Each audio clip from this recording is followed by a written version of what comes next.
Remue ménage. Remue ménage.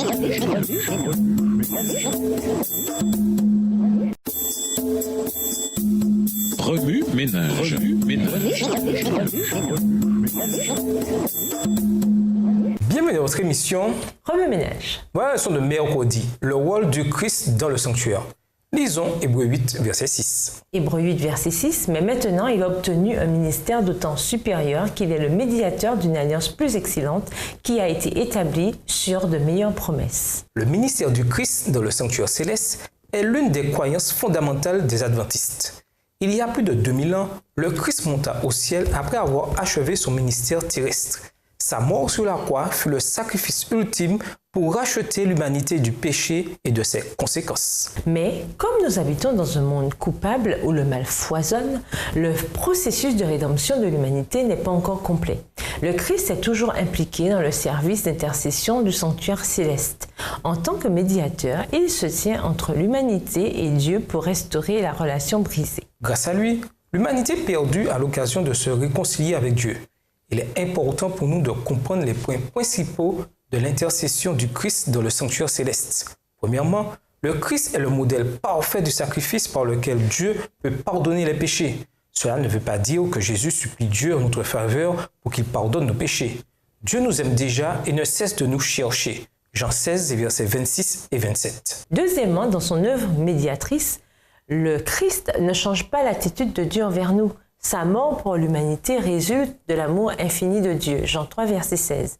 Troisièmement, Dieu ne s'est pas éloigné des pécheurs. Ce sont plutôt eux qui se sont éloignés de lui. Par conséquent, le Christ ne demande pas à Dieu de se réconcilier avec l'humanité. En tant que pécheurs, c'est nous qui devons revenir à lui. Genèse 3, verset 9, 2 Corinthiens 5, le verset 20. Et nous le trouverons sûrement là où nous l'avons quitté. Que fait donc le Christ en notre faveur dans le sanctuaire céleste? Les points suivants sont importants. Le Christ rencontre Dieu pour nous aider à faire face au péché. Le ciel est conscient que nous vivons dans un monde rempli de méchanceté. Nous luttons chaque jour avec des problèmes et des tentations. Dans le sanctuaire céleste, le Christ, Dieu le Père et le Saint-Esprit s'unissent pour nous aider à faire face à Satan et au péché. La divinité tout entière veut nous accorder la puissance de résister au mal, de grandir spirituellement et de triompher du péché. Le Christ prie pour nous. Dans le sanctuaire céleste, il intercède également par la prière pour ses disciples. Alors que le monde tire à sa fin, il prie de façon toute spéciale pour nous, afin que nous développions une foi inébranlable et demeurions unis dans la vérité et l'amour.